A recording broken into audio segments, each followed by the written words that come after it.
bonjour à toutes, bonjour à tous. Bonjour Thomas. Bonjour.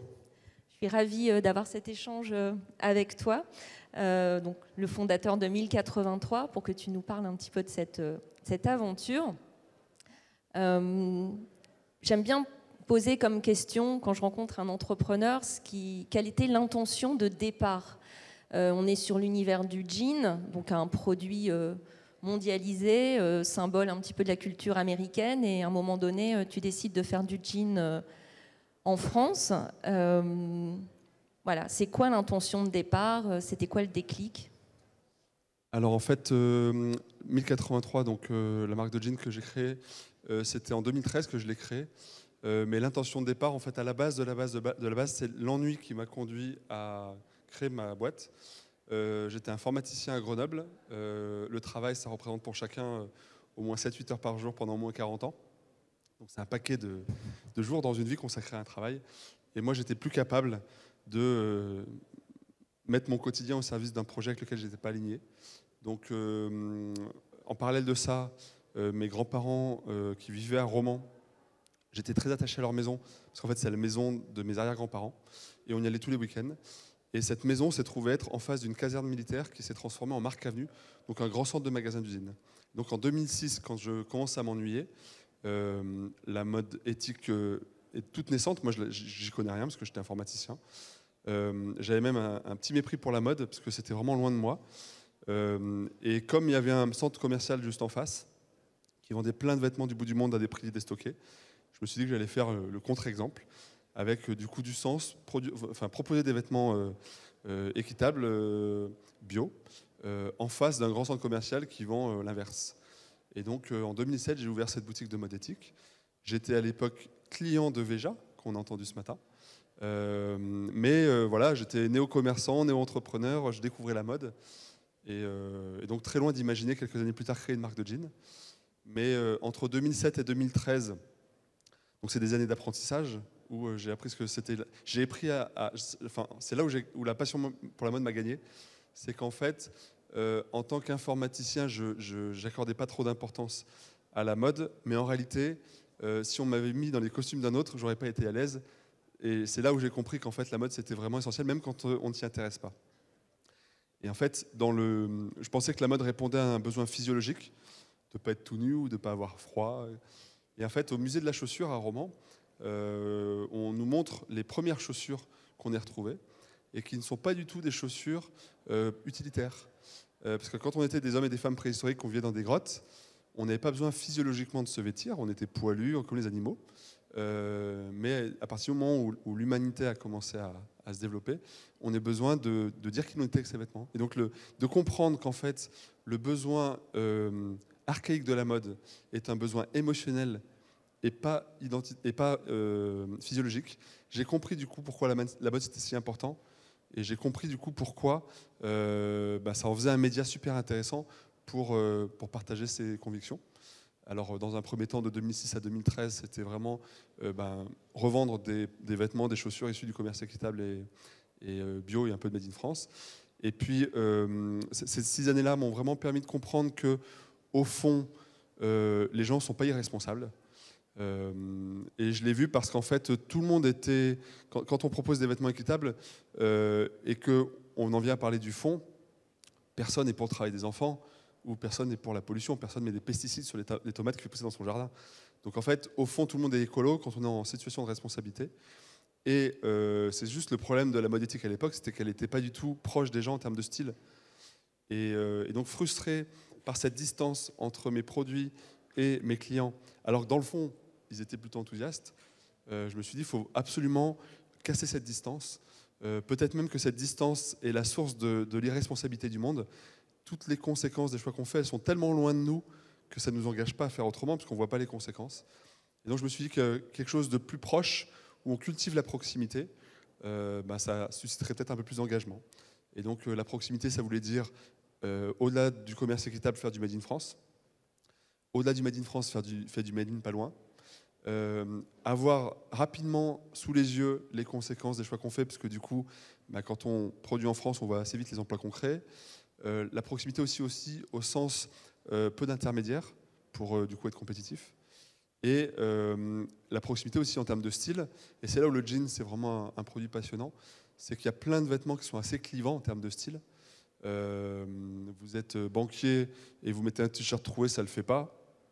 Vous êtes ado et vous mettez une chemise de banquier, ça ne le fait pas non plus. Donc ça clive quand même pas mal les vêtements, sauf le jean. Le jean, on peut être un homme, une femme, jeune, vieux, catholique, musulman, de gauche, de droite, riche, pauvre, français, bangladais, peu importe en fait, vous portez tous des jeans.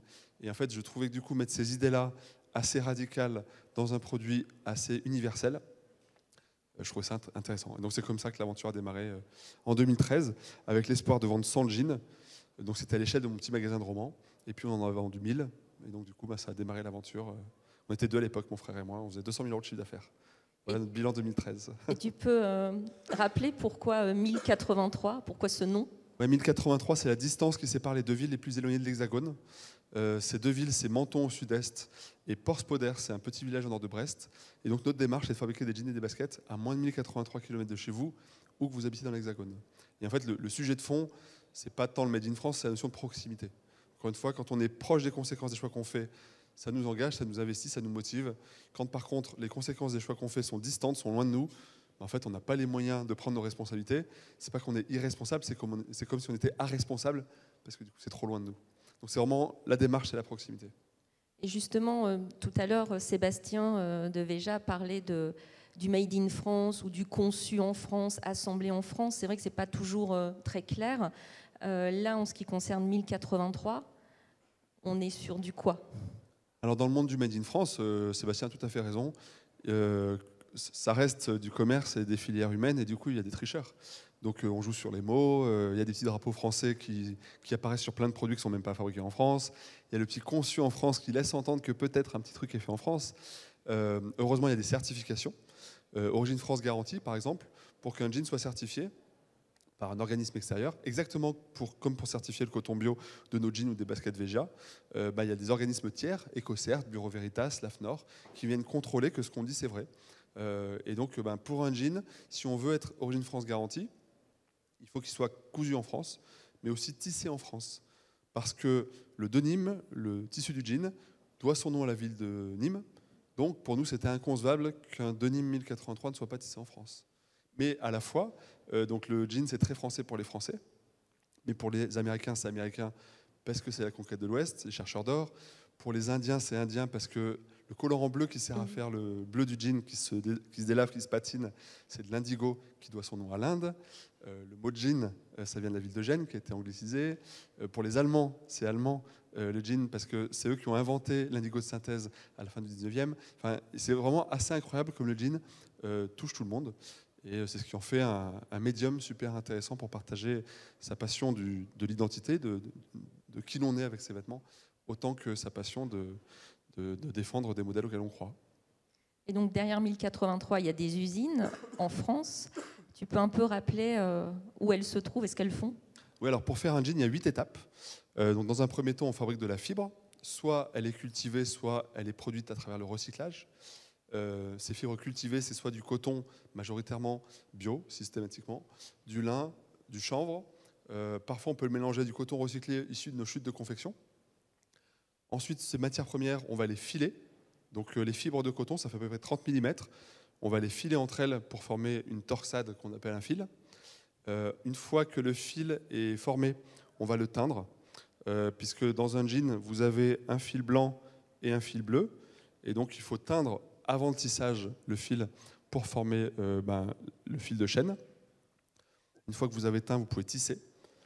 Vous pouvez ennoblir, traiter le tissu pour qu'il soit stable, qu'il ne dégorge pas en couleur, qu'il ne rétrécisse pas. Ensuite, vous pouvez le couper, le confectionner et éventuellement le délaver si vous proposez un jean délavé. Donc ça fait 8 étapes. Sur ces 8 étapes, la matière première est majoritairement importée dans notre cas, de Tanzanie, pour le coton bio. Lorsque c'est des fibres recyclées, c'est systématiquement des fibres recyclées en France, de gisements français. Donc soit des vieux jeans de nos clients, soit nos chutes de confection. La teinture, elle est faite pour moitié en France, pour moitié en Italie. La France, c'est tous les colorants qui ne dégorgent pas. Par exemple, mon pull, il reste rouge dans le temps. Et donc lui, c'est un colorant réactif, donc ça c'est fait en France. Par contre, les colorants indigo, on n'a plus le matériel en France. Donc quand on l'a plus en France, on va au plus près. Et dans notre cas, c'est l'Italie. Ensuite, filature, c'est moitié France, moitié Italie pour des raisons technologiques aussi. Il y a des fils qu'on ne sait plus faire en France. Par contre, à partir de là, tissage, ennoblissement, coupe, confection, c'est 100% français. Et c'est ce qui nous permet d'être certifié Origine France Garantie. Dans la chaussure, pour rebondir sur ce que disait Seb, c'est assez juste. C'est-à-dire qu'en France, on peut produire de manière petite industrie le piquage, donc la couture de la tige, le dessus de la chaussure. On peut faire le montage, on peut faire la coupe. Par contre, il y a un certain nombre de matériaux qui sont plus disponibles en France, notamment les semelles. Alors, il y a des industriels qui travaillent dessus, mais ça ne se retrouve pas encore en magasin, ça va arriver bientôt, je pense. Le fait de réindustrialiser nos territoires, dans le textile ou autre, ça a le vent en poupe, en tout cas dans les discours. C'est un sujet qu'on entend beaucoup. Et à côté, on entend aussi beaucoup que c'est compliqué pour tout un tas de raisons. Justement, dans l'aventure de la production en France 2083, pour toi, ce qui peut être bloquant ou ce qui est facile contre toute attente ou facilitant, enfin, voilà, si tu pouvais un peu nous expliquer dans ton aventure à toi. Alors, déjà, l'industrie, c'est être capable de subvenir à ses propres besoins. Donc, derrière l'industrialisation, pour moi, il y a un de mes fondements, c'est la liberté. Si on n'est pas capable de produire ce dont on a besoin, ben on ne va pas très loin tout seul, en fait. Ou dès que le monde se complique un peu, on devient vite très dépendant des autres. Donc, à notre sens, on est allé beaucoup trop loin dans l'incapacité à subvenir à nos propres besoins. Et le moment le plus flagrant pour l'industrie textile, sur ce registre-là, c'est les masques. Ne plus savoir fabriquer un carré de tissu avec 2 élastiques, c'est quand même assez terrible en termes de perte de capacité. Bon, on s'est réveillé, il y a eu plein d'initiatives ici, notamment pour redévelopper cette activité-là. Mais oui, l'industrie, c'est la vie. L'industrie, c'est aussi un endroit où toutes les catégories sociales se mélangent. C'est aussi un endroit où tous les territoires sont représentés. Et donc le relancer, c'est vital, c'est notre avenir, c'est passionnant, c'est difficile, mais c'est aussi un enjeu qui devrait tous nous réunir. Quand une usine ferme, ça touche des pans entiers, ça touche des régions entières, ça fait tomber des villes parfois. C'est vraiment très intime. En fait, il y a plein de villes en région dont la vitalité est issue d'une industrie. Parfois, d'ailleurs, une mono-industrie, ce qui a causé plein de dangers. Mais oui, il y a vraiment un lien entre la vitalité d'un territoire et l'industrie. Et quand on porte un projet de relocalisation, on s'aperçoit que les machines, on trouve des financements pour les acheter. La formation, quand tout le monde s'y met, on trouve à former. Mais en réalité, ce qui est le plus difficile à reconstruire quand on perd une partie de l'industrie, c'est la culture industrielle. Par exemple, nous, dans les Vosges, on a un tissage. Donc nos tissus sont tissés à 80% de notre usine dans les Vosges et à 20% chez un autre partenaire dans la Loire. Cette usine des Vosges, donc, elle est à Rue-sur-Moselle, c'est une ville de 2000 habitants. Donc, quand on fait du tissu, on utilise des métiers à jet d'air, c'est-à-dire que c'est de l'air comprimé qui pousse le fil de trame pour former seconde après seconde le tissu. Il faut produire beaucoup d'air comprimé. Et cet air comprimé, il faut le produire avec un compresseur. Et ce compresseur historique de l'usine, qui était assez ancien, il faisait beaucoup de bruit. On ne l'a jamais changé parce que ça coûtait très cher, jusqu'à ce que l'énergie augmente fortement en 2022-2023, et que du coup, pour faire des économies d'énergie, on achète un nouveau compresseur. Ce nouveau compresseur, il est super parce qu'il fait moins de bruit. Donc en fait, tout le village a dit « Ah, quel plaisir de ne plus avoir ce bruit-là ». On n'entendait plus tellement on était habitué. C'est super, c'est un vrai bénéfice pour chacun de ne plus avoir cette gêne-là. Sauf que du coup, à partir du moment où ce nouveau compresseur s'y tombe en panne et qu'on doit rallumer l'ancien, cet acquis culturel qu'on avait avec cette gêne, un petit peu, on l'a perdu à jamais. Et en fait, ça veut dire que si demain on double l'usine et qu'on met un deuxième compresseur qui ne fait pas de bruit, ce ne sera peut-être pas supporté par la population, alors que depuis 100 ans, c'était accepté. Et en fait, toute cette acceptabilité de l'industrie, c'est vraiment quelque chose qui est très dur à reconstruire. Et là, de manière plus positive, là où la culture, elle peut être aussi très aidante pour le coup, c'est en termes de valorisation des métiers. L'industrie, c'est le travail des mains, beaucoup. Et en France, ce n'est pas quelque chose qu'on est habitué à beaucoup valoriser. Si vous avez la chance d'avoir fait des études supérieures, vous étiez dans un ministère qui s'appelle le ministère de l'enseignement supérieur. et donc qui qualifie de supérieur les métiers intellectuels, ce qui n'est pas très sympa pour les métiers manuels. Si vous faites un métier manuel et que vous travaillez à l'usine, il y a de bonnes chances que vous n'ayez pas de nom spécifique pour votre savoir-faire. On va vous appeler opérateur.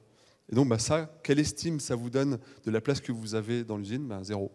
Donc en fait, tout ça, c'est très dur parce que du coup, notre culture collective, elle dégrade le métier manuel, alors que dans une usine, c'est une chaîne. S'il manque un maillon au sommet de l'usine, ça ne marche pas, mais s'il manque un maillon en bas de l'usine, ça ne marche pas non plus. Chaque emploi compte.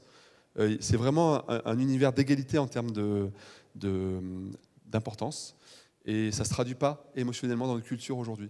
Ça, il faut qu'on le réveille. Alors du coup, en attendant que ça se réveille, si on va sur des territoires qui ont un passé avec un métier qui est en lien avec sa propre activité, là, c'est facile, parce que du coup, on se raccroche à l'imaginaire des gens. Par exemple, on a un atelier de confection de jeans à Romans. Donc Romans, c'est dans la Drôme, c'est là où est notre siège social. À Romans, on est un pays de la chaussure, du cuir.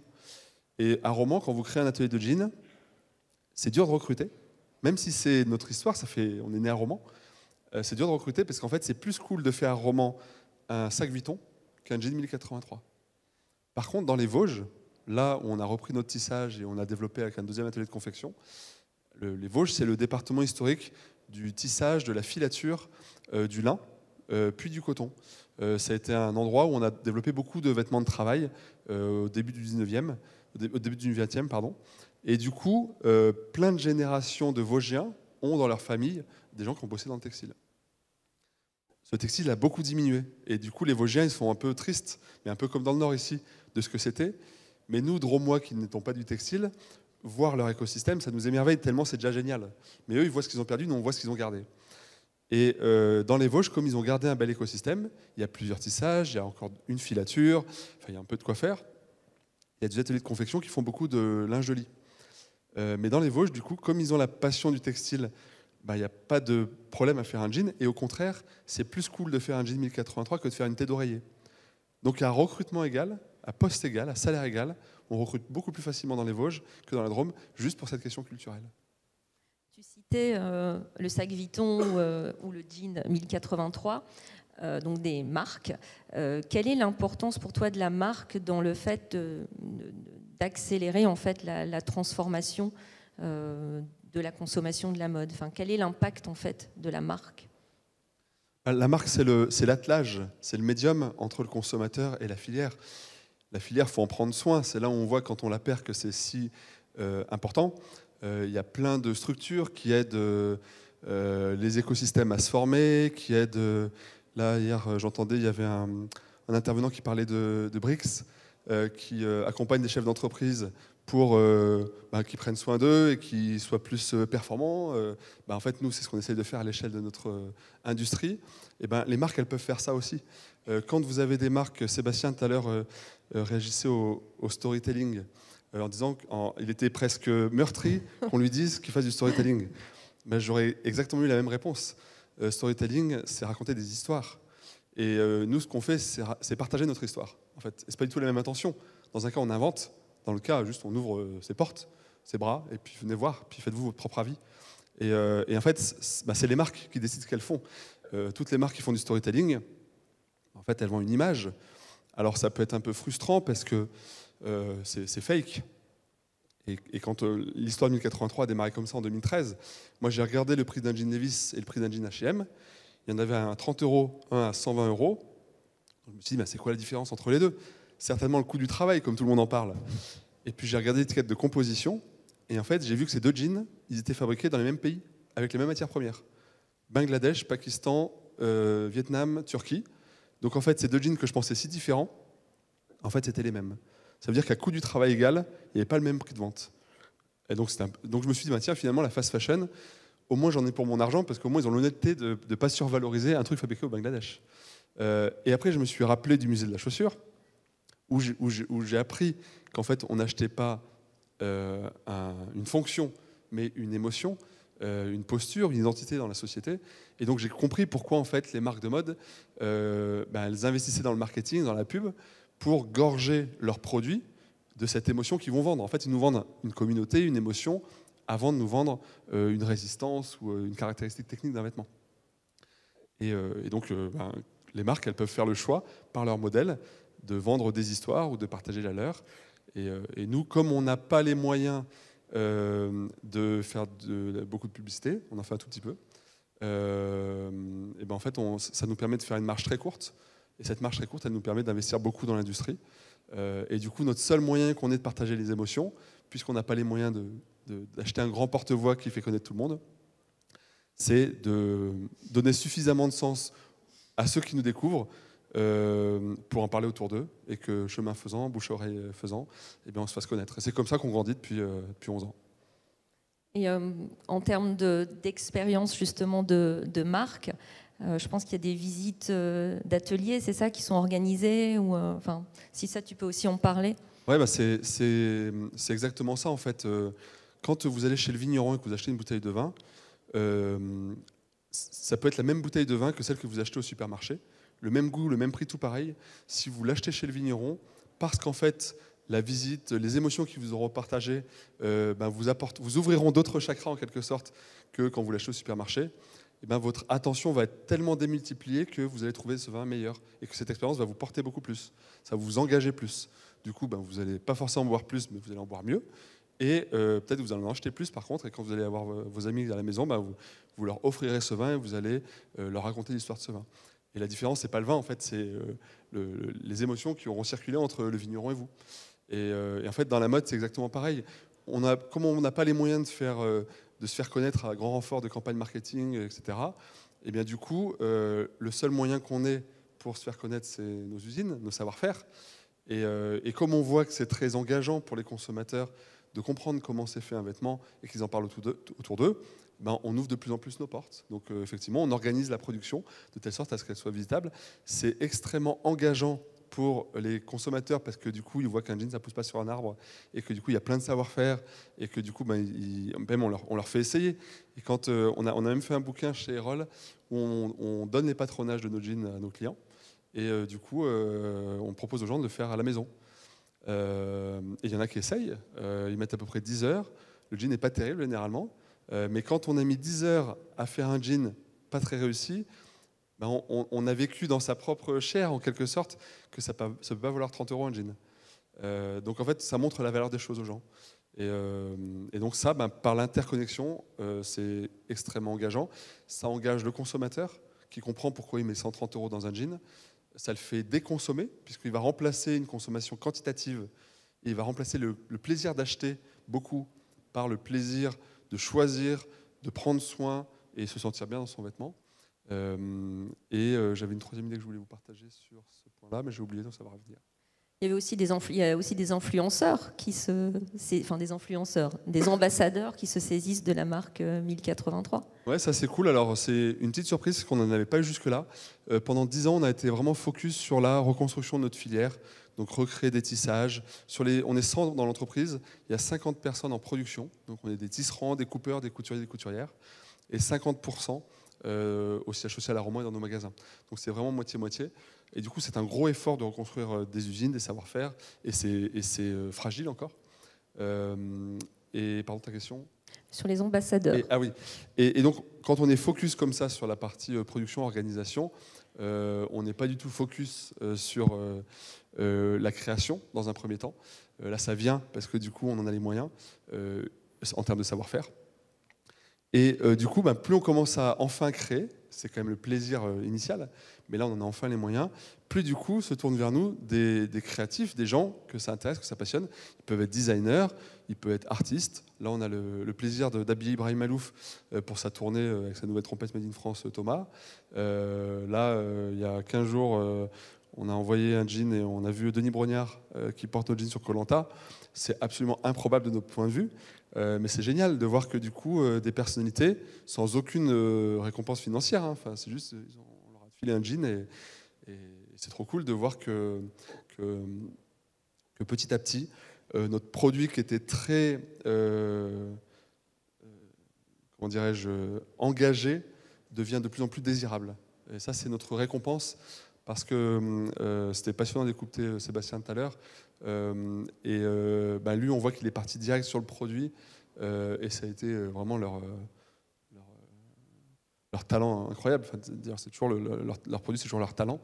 Nous, on n'est pas parti comme ça. On est parti de la filière, de la volonté de faire une filière pour recréer les conditions de créer des beaux produits. Et là, on arrive enfin à ça.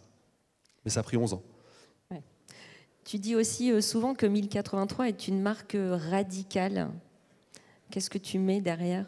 Ouais, j'aime bien les deux sens de radical. Radical parce qu'il y a des choses qui ne sont pas cohérentes de faire. Et en fait, quand vous voulez créer de l'engagement sans marketing, sans publicité, en fait, comment dirais-je, il faut fédérer autour de choses fortes. Et comme c'est nos valeurs, ça a été assez simple. Donc, on n'a jamais fait de soldes. Parce qu'en fait, les soldes, quand même, il faut le savoir, c'est valable, ça fait sens sur des produits saisonniers dont il faut écouler les fins de série, mais sur des produits non saisonniers comme le jean, ça n'a aucun intérêt. En fait, il n'y a aucune logique économique à solder des produits non saisonniers. Par ailleurs, les soldes, ils demandent aux commerçants, pour pouvoir faire une remise en fin de saison, de marger plus le reste de l'année. Donc ça veut dire que les soldes, pour un mois moins cher, vous avez 5 mois plus cher. Et donc ça nuit à la compétitivité du Made in France. Donc du coup, on s'est dit non, pas de solde, pas de Black Friday évidemment, pas de promotion, juste on vise le prix juste et on fait le même toute l'année. Comme ça, on ne stimule pas la surconsommation, on propose simplement aux consommateurs de choisir un jean le mieux possible. Alors le premier jean n'était pas terrible, le deuxième est mieux que le premier, le troisième est... Là on est très fiers de notre jean d'aujourd'hui, mais je suis certain que dans 5 ans, quand on verra notre jean de 2024, on se dira ah, on a quand même bien progressé depuis, j'espère en tout cas qu'on va se dire ça. Donc oui, c'est ça, être radical en termes de démarche. 100% de nos jeans sont en matière bio ou recyclée. Tout est made in France. Et il y a aussi, au niveau radical, il y a au niveau la notion de racine, c'est-à-dire remonter vraiment à la source des enjeux et des besoins. Notamment dans la mode, le plaisir de la mode, c'est le plaisir d'être. C'est être soi-même, c'est son identité qu'on partage à travers ses vêtements et qui a été remplacé peu à peu par le plaisir d'avoir et donc de surconsommer. Et nous, on veut être une réponse au plaisir d'être, pas au plaisir d'avoir. Donc en fait, on ne veut pas pousser les gens à surconsommer des jeans. On veut que, s'ils choisissent un 1083, on veut que ça remplace 1, 2, 3, 4 jeans de la fast fashion. Et on ne veut pas vendre plein de jeans à ce client.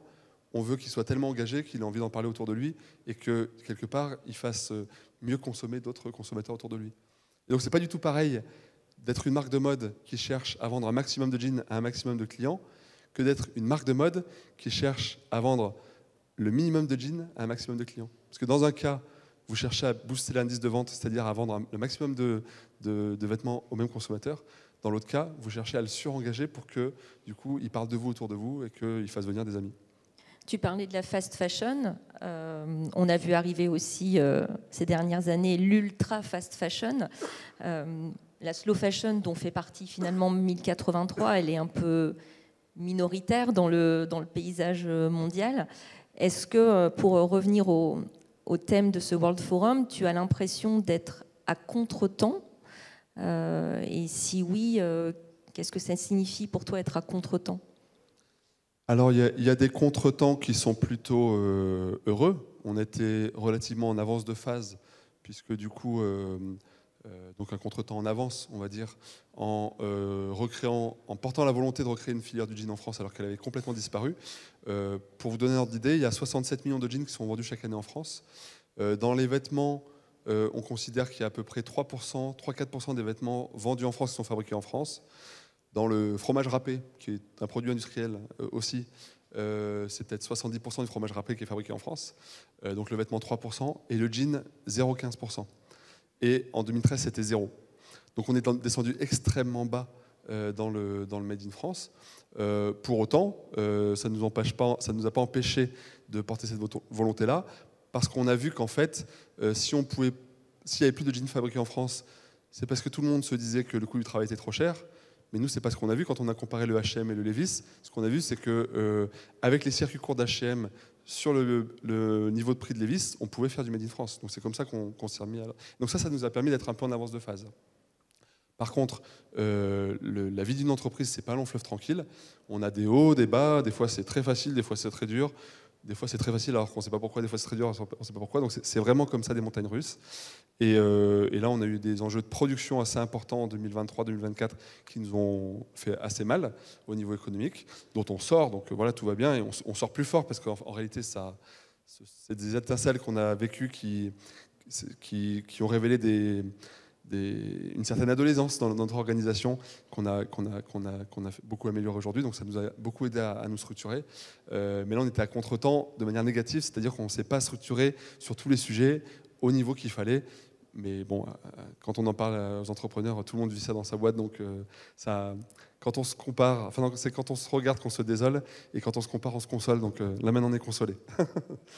Et après, il y a, si on voit à l'échelle plus macro, ce contretemps, il est en vrai encore très à contre-courant.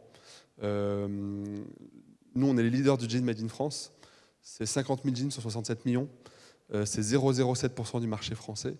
Donc c'est rien du tout en fait.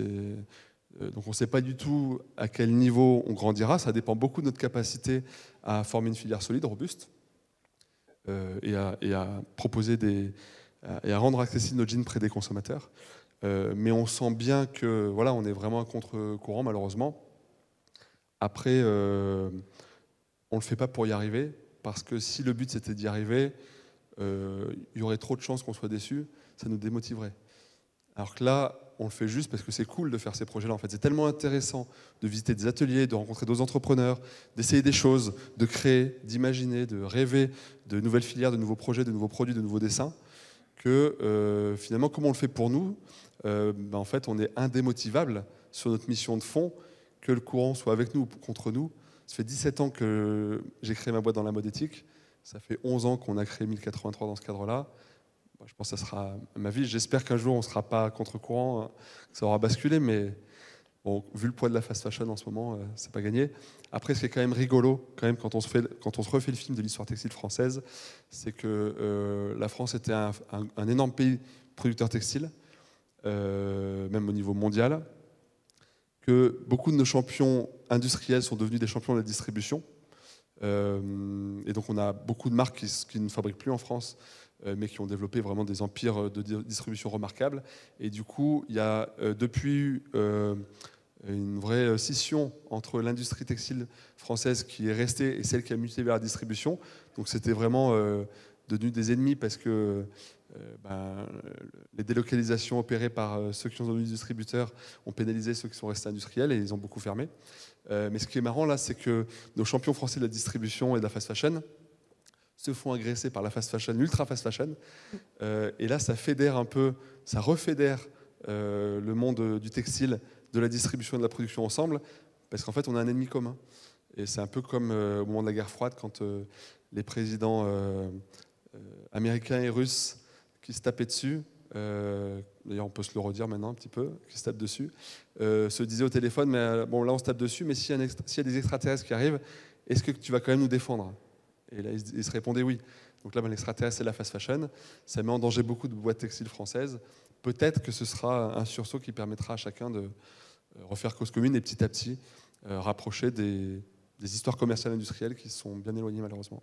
Il y a un mot qui est à la mode, la coopétition, donc coopérer avec ses compétiteurs, ses concurrents. Est-ce que justement, aujourd'hui on le voit, la fast fashion prend des engagements, hein, quand on regarde les marques H&M, Zara, etc., il y a des engagements vis-à-vis de l'environnement ou social. Même dans l'ultra fast fashion, on voit poindre des engagements. Est-ce que tu imagines, toi avec ton expérience, ton savoir-faire, coopérer aussi avec des acteurs de la fast fashion, voire de l'ultra fast fashion, au service, entre guillemets, d'un bien commun plus grand, pour faire bouger toute la filière? Est-ce que tu imagines jouer un rôle? Alors moi, j'ai du mal avec l'opposition compétition et coopération, parce que j'assume totalement qu'on est en compétition, et je suis un compétiteur vis-à-vis de la fast fashion. C'est mes ennemis, en quelque sorte. Et par ailleurs, Poutine, il coopère avec les Chinois. Donc en fait, la coopération, c'est pas réservé aux gentils, et la compétition aux méchants. La coopération, c'est juste savoir à qui on s'allie pour concurrencer ses ennemis. Et en effet,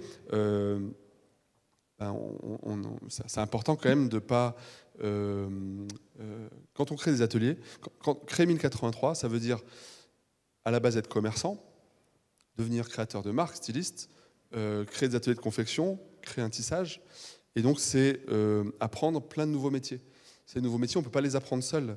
Et intégrer ces métiers en étant à chaque fois le seul donneur d'ordre de ce métier-là, c'est très dangereux.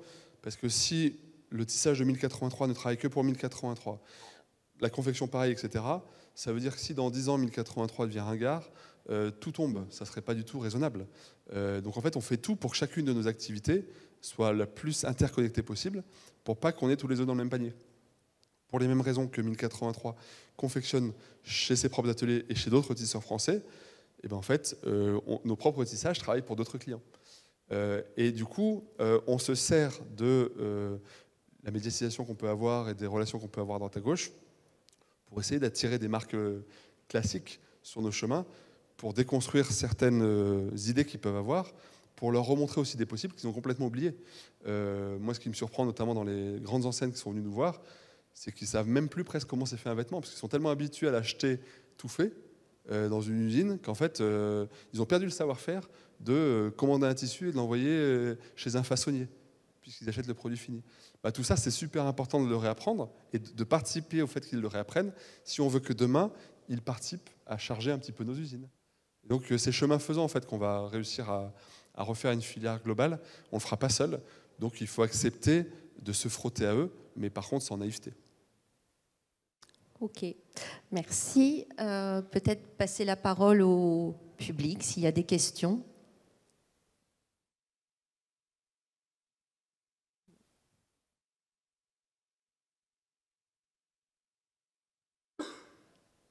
Alors, je ne prendrai pas l'accent du Midi, mais je suis une famille de Nîmes. Et du coup, vous avez évoqué tout à l'heure sur la teinture qu'il y avait une partie qui était faite en France, une partie en Italie. Vous disiez que l'indigo était plus disponible en France. Alors, j'ai du mal à comprendre. Vous parlez d'indigo synthétique ou vous parlez de repartir de la plante, puisqu'on fait très bien de la teinture à indigo encore aujourd'hui? Alors, il y a deux choses dans la teinture. Il y a les colorants et il y a le procédé industriel de transfert du colorant sur la fibre. Le colorant, il existe de manière synthétique, il existe aussi de manière naturelle, mais l'indigo qu'on fait pousser en France, notamment, il y a le bleu de Lectoure et il y a l'indigo de Provence vers Sannes, je crois. Il est très clair, en fait. On n'arrive pas à avoir la même profondeur de bleu que l'indigo originel des Indes, en réalité du Bangladesh. Donc en fait, l'indigo naturel, il n'est pas évident à sourcer localement et à l'utiliser. Par contre, il y a des initiatives intéressantes de R&D là, qui germent pour fabriquer du bleu, non plus à partir de synthèse, mais à partir de bactéries. Et donc, c'est en train de pousser. C'était ce que j'allais vous dire, c'est qu'en fait, au-delà de penser matière naturelle, on peut aussi penser nouveau bleu, pili-pili ou autre technique. C'est ce dont je parlais. Donc c'est tout à fait ça. Et après, par contre, une fois qu'on a ce bleu, ce colorant, il faut le matériel pour transférer le colorant sur la fibre. Et en fait, quand on fait du fil réactif, donc du fil comme pour mon pull, on veut que le fil il soit aussi rouge à l'intérieur qu'à l'extérieur du fil, donc aussi rouge dans le cœur du fil que sur sa périphérie, pour que quand le vêtement s'use, il reste tout aussi rouge. Alors que sur le denim, sur le jean, on veut qu'à force de le patiner, le blanc apparaisse sous le bleu. Et pour ça, il faut que le fil il soit teint uniquement en périphérie, pas au cœur du fil. Et donc, ce n'est pas les mêmes procédés. Dans un cas, pour mon pull, on va mettre des bobines de fil dans des énormes cocottes minutes, des autoclaves, et sous pression, le colorant va transpercer la matière et aller teindre le fil au cœur de la bobine. Et dans le cas de l'indigo, en fait, on va plonger le fil dans des bains 7 ou 8 fois, de telle sorte à ce que, par capillarité, le fil se teigne en périphérie, mais jamais à son cœur. Et en fait, ce matériel-là, on ne l'a plus en France. Le dernier, c'était Bonduel, qui a fermé en 2003-2004, c'était chez vous.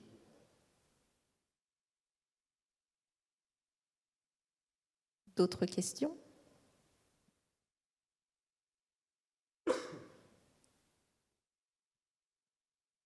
Merci, super intéressant. Et merci aussi de dire que remettre de la valeur, moi j'ai entendu plein de choses autour de ça et c'est vraiment super. Et je voulais aussi avoir ta vision sur l'économie de la fonctionnalité. Parce que en fait, on t'a beaucoup parlé du fait de on veut avoir plutôt que de être. Donc du coup, quelle est ta vision sur les économies de la fonctionnalité? Alors l'économie de la fonctionnalité, donc c'est les services, hein, principalement, c'est l'usage plutôt que la possession.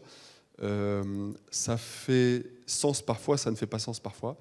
Quelque chose qui se porte sur le très long terme, c'est pas forcément adapté. Et quand on pense vêtements, on pense beaucoup durabilité matérielle, mais plus important que la durabilité matérielle, c'est la durabilité immatérielle. Dans vos armoires, vous avez plein de vêtements, vous en portez une bonne moitié, mais une petite moitié que vous ne portez pas. Et les vêtements que vous avez le plus, ce sont ceux que vous portez le plus. Et en réalité, sur les vêtements que vous ne portez pas, ils sont en très bon état. Et la plupart des vêtements qu'on jette sont en bon état. Donc en fait, la durabilité matérielle est moins importante que la durabilité émotionnelle. Et ce qui est passionnant dans le jean, c'est qu'en fait, la durabilité immatérielle, émotionnelle du jean est tellement longue, on aime tellement patiner, user des jeans, qu'on achète des jeans neufs déjà usés. Il n'y en a pas d'autres, des vêtements, qui ont cette caractéristique-là. Et du coup, le jean en tant que produit, pour nous, on n'a pas trouvé, on ne voit pas en fait le sens de l'économie de fonctionnalité sur un jean classique pour adultes. On a essayé pour enfants, puisqu'en fait nos enfants, ils grandissent et ils portent leurs vêtements 2, 3, 4, 5 mois, 1 an, et puis après ils ne les portent plus parce qu'ils ont grandi. Entre-temps, il est assez probable que des trous soient apparus, et donc on avait fait un jean pour enfants en kit, c'est-à-dire qu'on pouvait découdre la jambe et la recoudre pour la remplacer par une jambe en bon état. Sauf qu'on a fait ça au début sur des jeans indigo, et du coup, lavé 10, 15, 20 fois, le haut de la jambe était pas de la même couleur que le bas de la jambe. Donc après, on a essayé avec des colorants réactifs, mais c'était quand même des différences qui n'étaient pas terribles. Donc on a un peu abandonné ça sur l'enfant, et là on va expérimenter ça pour les femmes enceintes. Parce que les femmes enceintes, donc elles vont avoir un usage d'un jean maternité pendant quelques mois, et puis après, elles vont plus être enceintes. Et du coup, leur vendre un jean 130, 140, 150 euros pour 3, 4, 5 mois d'usage, c'est beaucoup trop cher. Par contre, leur vendre ce jean ou le leur louer, soit on le leur vend et on leur fait un remboursement directement proportionnel au nombre de mois qu'elles l'ont porté. Par exemple, imaginons qu'on rembourse 10 euros de moins par mois passé, et ben ça veut dire que vous le gardez 4 mois, votre jean vous aura coûté 40 euros. Ils vous le rendent, ils nous le rendent à nous, et on va le louer à une autre femme enceinte. Là, ça fait sens. Et c'est ce qu'on va expérimenter en début d'année 2025. Merci, hyper éclairant. Du coup, juste un conseil sur la fin de vie des produits, sur la fin de vie d'un jean, tu conseilles quoi? Ne pas le mettre à la poubelle, le ramener dans les bennes du Relais, d'Emmaüs, etc., ou le ramener au magasin 1083. Nous, on les répare en partie, ou on les effiloche pour faire le coton recyclé qu'on retrouve sur nos jeans neufs. Merci. Bonjour, merci beaucoup. Par rapport à la réindustrialisation de la filière, j'imagine que tu n'as pas tout pu faire en même temps. C'était quoi tes priorités? Tu t'es dit, il faut commencer par quel secteur en priorité? Alors déjà, on fait plein de vêtements, mais on s'est consacré qu'au jean et un petit peu à la chaussure. On fait des baskets, on fait des pulls, on fait des vestes, on fait des ceintures. Pour tous ces produits-là, on a pris le parti de coopérer avec des confrères pour se charger mutuellement de nos outils de production. Dans la région, par exemple, vous avez la Gentle Factory, qui est une marque assez engagée sur le Made in France, qui fait nos sweats. Et du coup, on est allé chercher un spécialiste du sweat pour faire le sweat avec eux. Donc là, mon sweat rouge, c'est une collab avec la Gentle. Et on a fait une partie de leur jean. Nos t-shirts, ils sont fabriqués chez Le Maillot. On ne s'est pas amusé à créer un atelier de t-shirts. Il y en a qui le font très bien. Il n'y a aucune raison de le faire. Par contre, sur les jeans, il n'y avait rien en 2013. Donc là, on s'y est collé. Et les chaussures, on s'y est un peu collé aussi, parce que Romans, c'est la capitale du jean.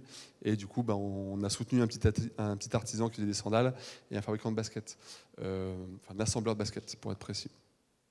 Donc du coup, et sur le jean, on a appris chemin faisant.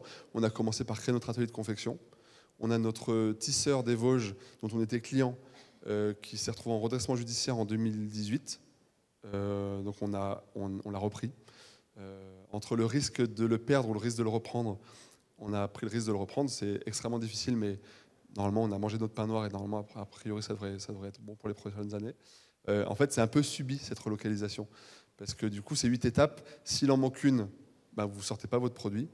Et parfois, il y a le feu là, parfois il y a le feu là, parfois il y a le feu là. Donc en fait, c'est un peu subi. Notre vision pour que petit à petit on gagne en robustesse, c'est la perma-industrie. C'est-à-dire qu'on ne met pas tout dans le même panier, on diversifie la chaîne de valeur, on circularise un maximum de choses. On fait tout en fait pour former une équipe la plus robuste possible. Et si je devais avoir une image, en réalité, ça serait plutôt qu'une chaîne, ce serait une cotte de mailles. C'est-à-dire qu'une chaîne, vous avez un maillon par métier. Du coup, si un des maillons casse, tout tombe. Par contre, une cotte de mailles, vous avez plusieurs maillons par métier. Donc si un maillon pète, vous avez les copains autour qui peuvent reprendre la charge. Merci à vous, merci Thomas. Et puis bonne continuation avec les autres conférences. Merci à tous.